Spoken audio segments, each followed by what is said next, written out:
You won't believe how powerful Japan was in World War II and how it shook the world.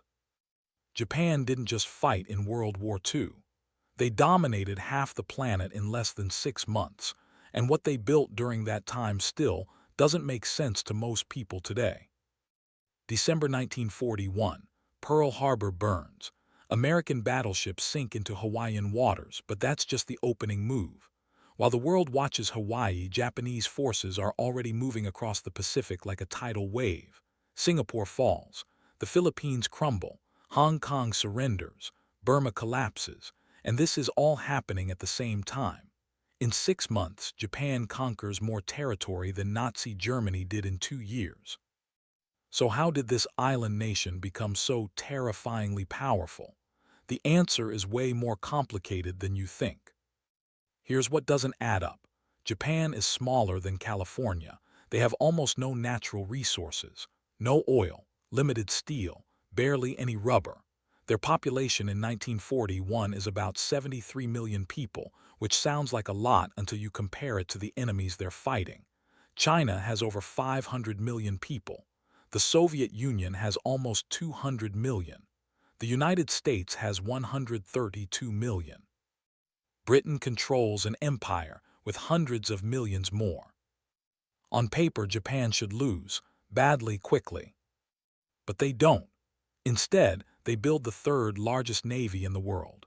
They create an air force that strikes fear across Asia. Their army becomes so effective that they're fighting on multiple fronts across millions of square miles. They hold this massive empire for years against enemies with more people, more resources, and more money. So what's going on? How does Japan punch so far above their weight? And more importantly, what are the hidden factors that made them so dangerous? Let's go back to where this all starts. Not 1941, not even 1931 when Japan invades Manchuria. We need to go back to 1868. That's the year of the Meiji Restoration. Japan has been isolated from the world for over 200 years. They've kicked out almost all foreigners, banned most trade, stopped technology from coming in. Then in 1853, American Commodore Matthew Perry shows up with his black ships and basically forces Japan to open up. The Japanese look at these ships with their steam engines and modern weapons and realize something terrifying. They're centuries behind. But here's where Japan does something that almost no other country manages to do. They don't just try to catch up, they obsess over it. The government sends students to Europe and America to learn everything: engineering, military tactics, government systems, medicine, manufacturing, everything. They bring back this knowledge and start rebuilding their entire society from the ground up. In just 30 years, Japan transforms from a feudal society with samurai and swords into an industrial power with factories and railways. They create a modern army based on German models, a modern navy based on British designs. By 1905, they're ready to test themselves. Russia doesn't see it coming. The Russo-Japanese War shocks the entire world. Japan, this Asian nation that everyone underestimated, defeats a major European power. They destroy the Russian Baltic Fleet at the Battle of Tsushima. It's not even close. Out of 38 Russian ships, Japan sinks 21 and captures 6. The Japanese lose 3 torpedo boats. That's it. This victory changes everything. Japan proves that a non-Western nation can beat European powers at their own game. But it also creates something dangerous inside Japan, a belief that they're destined for greatness, that they're superior, that they should control Asia. Now let's talk about why Japan becomes so militaristic. After World War I, Japan is on the winning side. They're one of the big 5 powers at the Paris Peace Conference. They expect respect. They expect to be treated as equals. Instead, the Western powers basically ignore them. They reject Japan's proposal for racial equality. They limit how many ships Japan can build compared to America and Britain.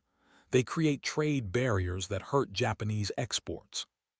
Japan looks around and sees something that bothers them. All the powerful nations have empires. Britain controls a quarter of the world. France has colonies across Africa and Asia. America has the Philippines and influence across Latin America. The Netherlands has Indonesia. Even tiny Belgium has the Congo. These empires give these countries access to rubber, oil, metals, food, everything they need. Japan has none of this. They're sitting on a small island with a growing population and almost no resources. Every drop of oil has to be imported. Most of their steel comes from abroad. They need these resources to survive, let alone compete with Western powers. So Japan starts looking at their neighbors. Korea becomes a colony in 1910. Then in 1931, they invade Manchuria in northern China. The Western powers complain but don't actually do anything to stop it. This teaches Japan a dangerous lesson. Aggression works. Manchuria gives Japan coal, iron, and space for factories. They set up puppet states and start extracting everything they can. But it's not enough. They need oil. They need rubber. They need more. Now here's where we need to understand the Japanese military structure, because it's completely different from Western militaries, and it explains a lot about how they fight. The Japanese military doesn't answer to the civilian government the way militaries do in democracies. The Army and Navy report directly to the Emperor, and by the 1930s, the Emperor mostly just approves what the military wants. Young officers in the Army become incredibly powerful. They believe Japan needs to expand or die. Some of them start assassinating politicians who disagree. In 1936, young officers actually attempt a coup. They murder several government officials. The coup fails, but it makes everyone scared to oppose the military. The Army and Navy also hate each other, like genuinely despise each other. They have separate budgets. They barely communicate. They sometimes work on completely different strategies. The Army wants to expand into China and maybe attack the Soviet Union. The Navy wants to push south into Southeast Asia and the Pacific. They compete for resources and prestige. This sounds like it would make Japan weaker, but in a weird way, it actually makes them more aggressive because both branches are trying to outdo each other. Let's talk about the Japanese Navy because this is where Japan is truly world-class. By 1941, the Imperial Japanese Navy is probably the most powerful navy on the planet in terms of quality, not size. Britain and America have more ships, but ship for ship, the Japanese have some of the best. Their destroyers are fast and powerful. Their cruisers are some of the best designed in the world, and their battleships are monsters. The Yamato and Musashi are the largest battleships ever built. The Yamato has 18-inch guns. No other navy has guns that big. These shells weigh over 3,000 pounds each. The armor is so thick that American shells literally bounce off during later battles. But the real innovation is in their carriers. Japan understands before almost anyone else that aircraft carriers are going to dominate naval warfare. They build carriers that can launch more planes faster than American or British carriers. Their pilots train for years. They practice over and over until they can land on a carrier in rough seas at night. By 1941, Japanese naval pilots are probably the best in the world. And then there are the Zeros, the Mitsubishi A6M0 fighter. In 1941, this plane is absolutely dominant. It's faster than American fighters. It can turn tighter. It has better range. It can fly over 1,900 miles, which is insane for a fighter at that time. American pilots who encounter Zeros early in the war are terrified. Their planes can't compete. The Zero has weaknesses. No armor. No self-sealing fuel tanks. If you hit it, it burns easily. But in 1941, American and British pilots don't know this yet. All they know is that they're getting shot down. Japan also develops the Long Lance torpedo. This is the best torpedo in the world during the war. It has a range of 24 miles. Most torpedoes can only go 6 to 9 miles. It's fast, doesn't leave a wake, and hits incredibly hard. During night battles, Japanese destroyers use these torpedoes to devastating effect. So the Navy is elite, but what about the Army? The Imperial Japanese Army is a different story. It's large, brutal, and effective in certain situations, but it's also stuck in the past in some ways. Japanese soldiers are trained to never surrender. Surrender is the ultimate shame. This makes them incredibly dangerous because they'll fight to the death in situations where other armies would give up. But it also means Japan refuses to prepare for things like POW exchanges or what to do with their own captured soldiers. The army focuses heavily on infantry and artillery.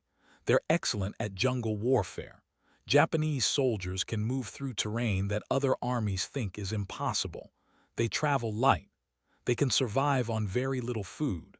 They use the jungle as cover and launch surprise attacks. In the early parts of the war, this catches British and American forces completely off guard. But the Japanese army has serious problems. Their tanks are terrible compared to American, British, or Soviet tanks. Even in 1941, Japanese tanks are undergunned and lightly armored. They work fine against Chinese forces who barely have any tanks, but against Western armies they're outmatched. Japanese logistics are also weak. The army doesn't plan well for supplying troops over long distances. They expect soldiers to live off the land or capture enemy supplies. This works in China where they can take food from villages. It doesn't work on remote Pacific islands where there's nothing to take. And there's the brutality. Japanese military culture during this time is incredibly harsh. Soldiers are beaten by their officers as part of training. This creates an atmosphere where violence is normal. When these soldiers interact with conquered populations, the results are horrific. The rape of Nanking, forced labor, comfort women. Unit 731 conducting biological experiments on prisoners. The death railway in Burma. The Japanese army commits atrocities across Asia that kill millions of civilians. This brutality actually weakens Japan strategically. It turns populations against them. In China, which has been fractured by civil war, Japanese atrocities help unite Chinese resistance. In Southeast Asia, where some people initially see Japan as liberators from European colonialism, the brutal occupation turns them into enemies. But in late 1941, none of this matters yet.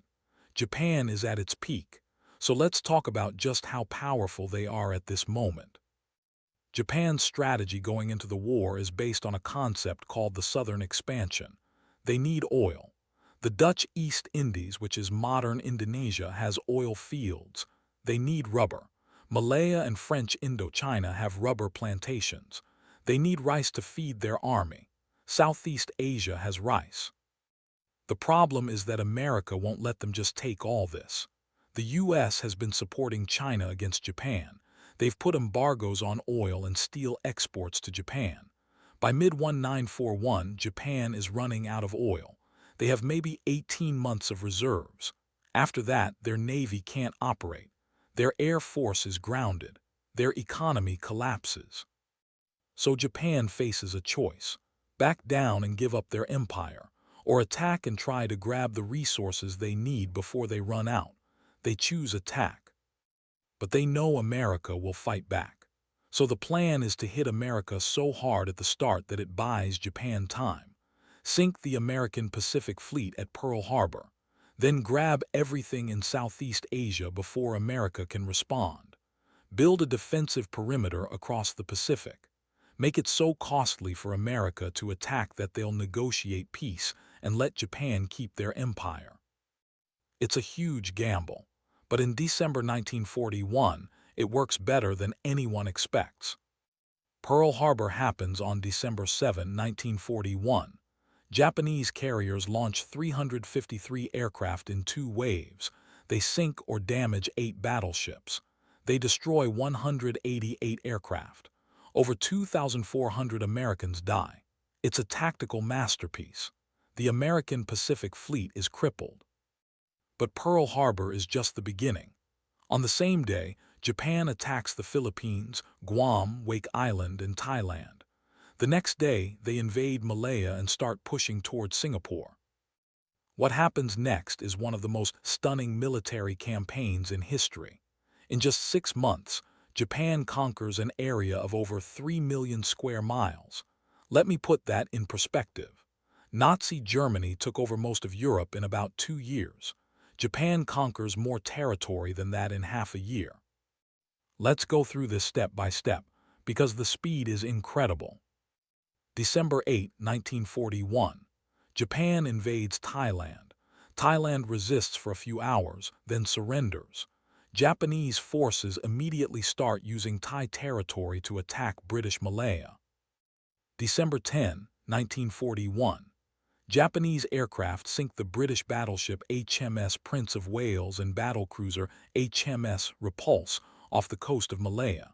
This is the first time aircraft sink modern capital ships that are actively defending themselves. It proves that battleships are vulnerable without air cover. Britain's naval power in Asia is shattered. December 22, 1941. Main Japanese invasion of the Philippines begins. American and Filipino forces retreat to the Bataan Peninsula. December 25, 1941. Hong Kong surrenders after 18 days of fighting. It's called Black Christmas. January 1942. Japanese forces push through Malaya way faster than the British expect. The British have more troops, they have better equipment, but the Japanese outmaneuver them constantly. They land behind British lines. They use bicycles to move quickly through jungle roads. They attack at night. British commanders keep ordering retreats. January 23, 1942. Japan takes Rabaul in New Britain. This becomes a major base for operations in the South Pacific. February 15, 1942. Singapore falls. This is one of the biggest shocks of the war. Singapore is supposed to be impregnable. The British call it the Gibraltar of the East. It has huge coastal guns pointed out to sea, a garrison of 85,000 troops, but the Japanese attack from the north through the jungle, which the British think is impossible. The British are outfought and outmaneuvered. After a week of fighting, British Lieutenant General Arthur Percival surrenders. Winston Churchill calls it the worst disaster in British military history. March 8, 1942. The Dutch East Indies surrenders. Japan now controls the oil fields they desperately need. March 1942. Rangoon falls. The Japanese push into Burma. This cuts off the Burma Road, which is the main supply route to China. It also threatens India. April 9, 1942. American and Filipino forces on Bataan surrender. Around 76,000 prisoners are forced on the Bataan Death March, where thousands die from execution, starvation, and exhaustion. May 6, 1942. Corregidor surrenders. The Philippines are now under Japanese control. By mid-1942, Japan controls Korea, Taiwan, Manchuria, parts of China, French Indochina, Thailand, Burma, Malaya, Singapore, the Dutch East Indies, the Philippines, Guam, Wake Island, and dozens of islands across the Pacific. Their empire stretches from the border of India to the middle of the Pacific Ocean, from the edge of the Arctic in the Aleutian Islands down to the approaches of Australia. The Japanese Empire at its peak covers about 7.4 million square kilometers. To put that in perspective, that's bigger than the continental United States. And they're not done yet.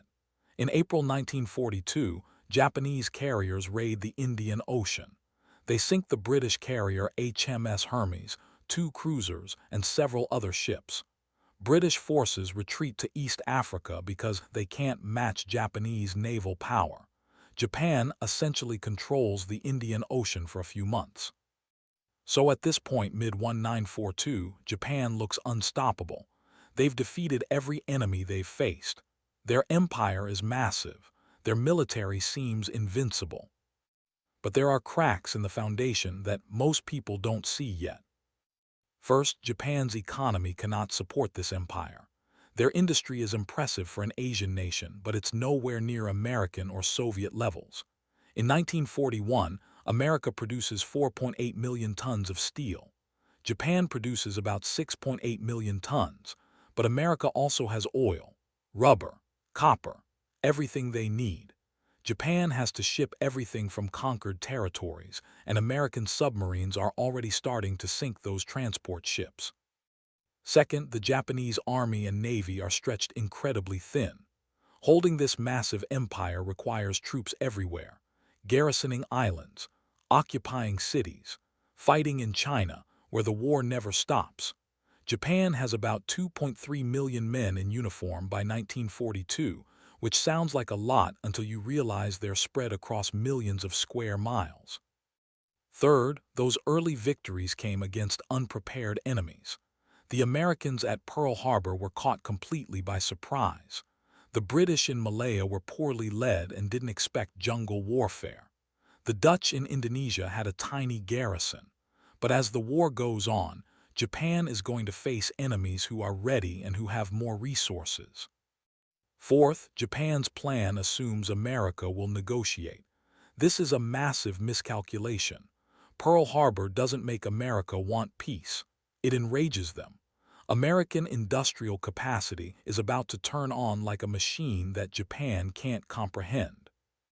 But we're not there yet. Let's talk about what makes the Japanese military so effective during these early victories, because there are specific tactical and strategic reasons they win. Japanese forces excel at night fighting. Most Western militaries avoid fighting at night because it's chaotic and hard to coordinate. The Japanese train specifically for it.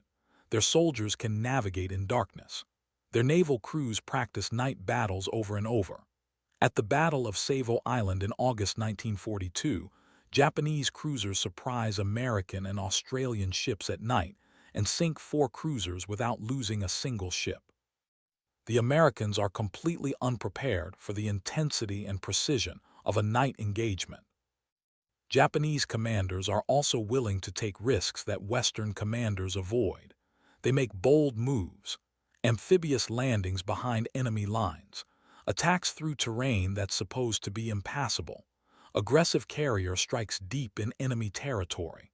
Sometimes this backfires, but in 1941 and early 1942, it works. Japan also has excellent intelligence in the early war. They have spies throughout Asia. They know British and American dispositions.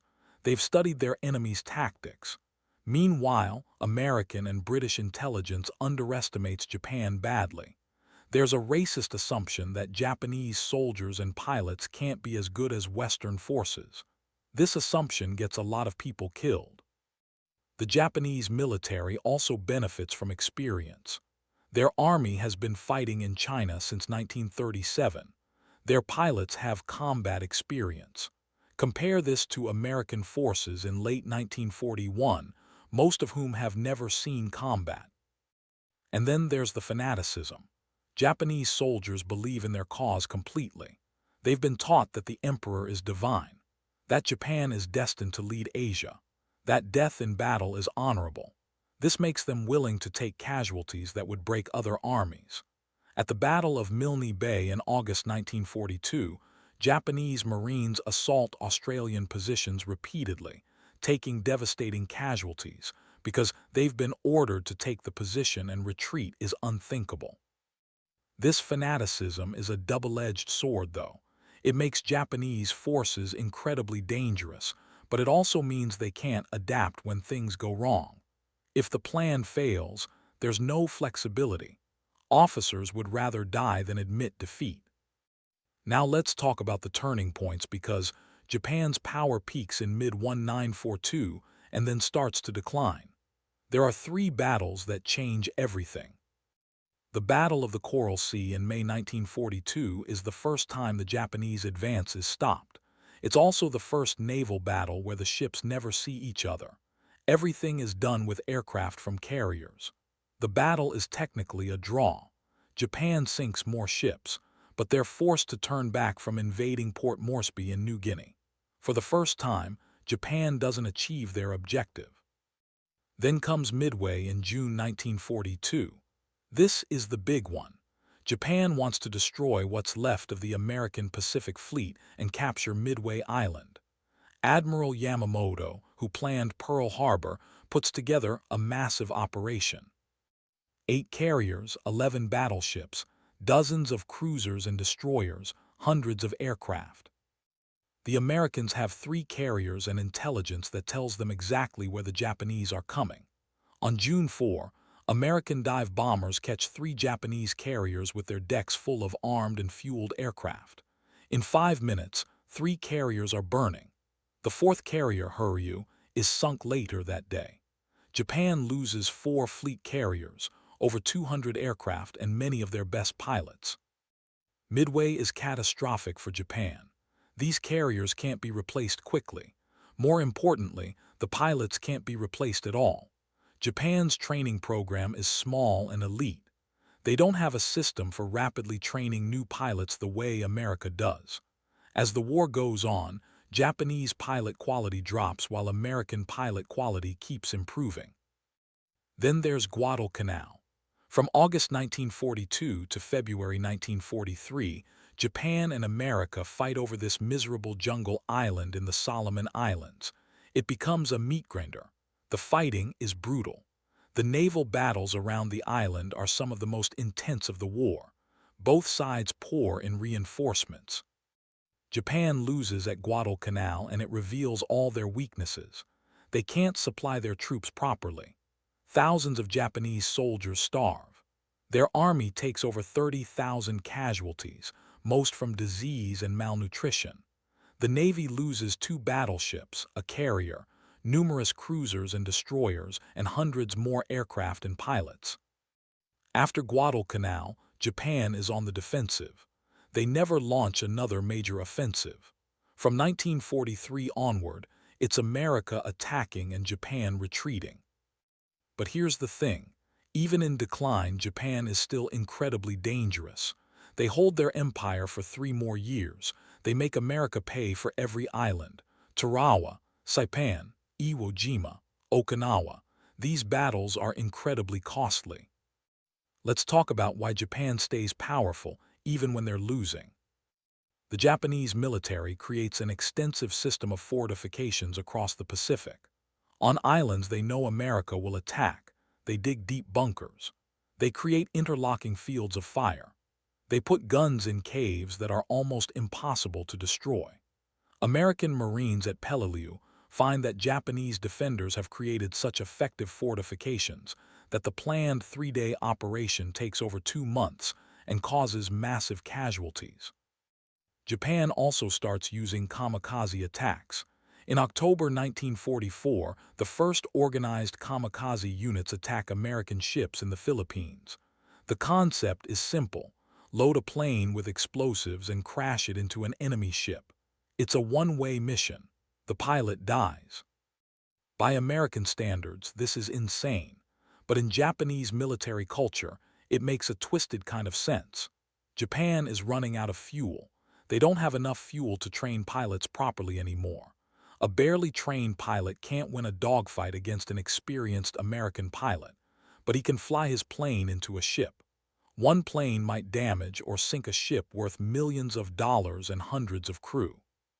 Kamikaze attacks are terrifying for American sailors.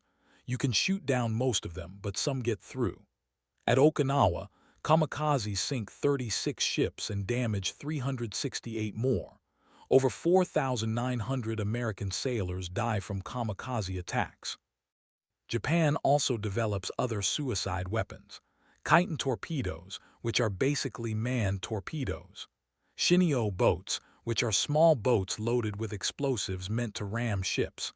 None of these change the outcome of the war, but they make it more costly. On land, Japanese forces develop a strategy called defense in depth. Instead of defending beaches where American naval gunfire can destroy them, they let Americans land.